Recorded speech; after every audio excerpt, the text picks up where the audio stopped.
Hi everyone, I hope everyone is okay. I just kind of wanted to do a video with everything that's going on in the world right now.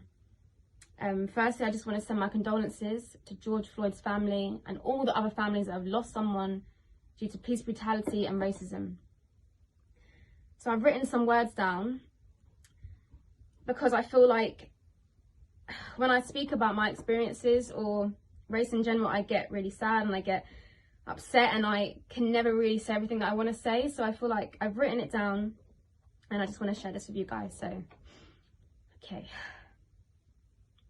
Last year, I decided to open up about being one of 4 girls in Little Mix and how my race imprinted my experiences.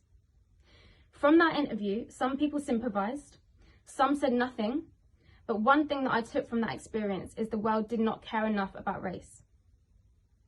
Since then, I have tried to use my platform to raise awareness of matters such as racism. At this moment, I feel for the first time in my life, racism is the topic of conversation. We have the world's attention. We cannot see this as a moment. This has to be a movement until the system designed to oppress us is no more and we are seen as equals to our white counterparts. This is not something that can happen overnight. Black people have been oppressed for over 400 years. 400 years later, we are seeing still our black brothers and sisters being shot down and treated with less regard than everyone else. My parents are both mixed race. Both my grandfathers came to England with the Windrush generation and both married white women in a time where interracial relationships was extremely frowned upon. Growing up, me and my sisters never saw race being a limitation on what we wanted to achieve. Because if our grandparents can raise mixed race children in the 60s, we could do anything. One thing we were doing was sleeping on racism. Too often, black people are reminded how far we have come as opposed to how far we can go. In doing this, we sleep on racism. Think about it. Do you ever hear white people having to be thankful about how far they have come as a race? There comes a point in every black human's life, no matter how much money you have or what you have achieved, you realise racism does not exclude you.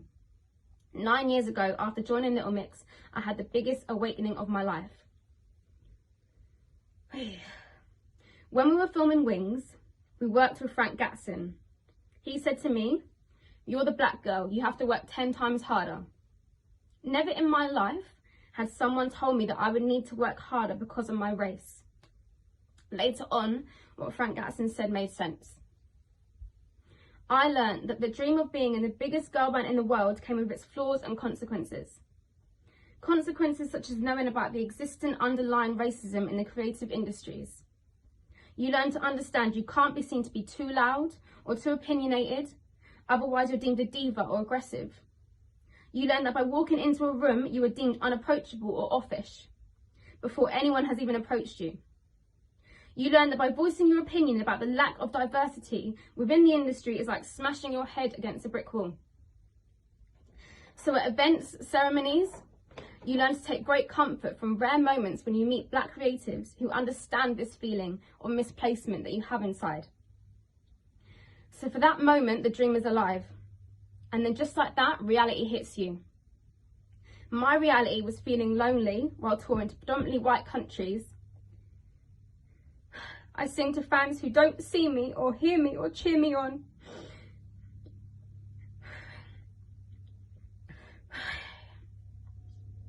My reality is feeling anxious before fan events and signings because I always feel like I'm the least favoured. My reality is constantly feeling like I have to work 10 times harder and longer to mark my place in the group because my talent alone isn't enough.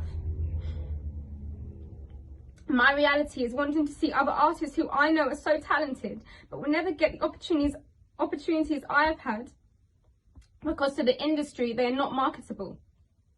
But they will get behind someone else with the aspects of black culture the world wants to see, but leave behind the aspects they feel make them unmarketable. My reality is all the times that I have felt invisible within my group, part of me is fully aware that my experience would have been even harder to cope with had I been dark-skinned. Our reality is no matter how far you think you have come, racism exists. It exists in sports, in the creative industries, in politics and policies, in the streets and in the hearts of racist individuals. We are no longer in a position where we need to be quiet on this matter. So let's all continue to speak up on racism and keep this movement going. Thank you.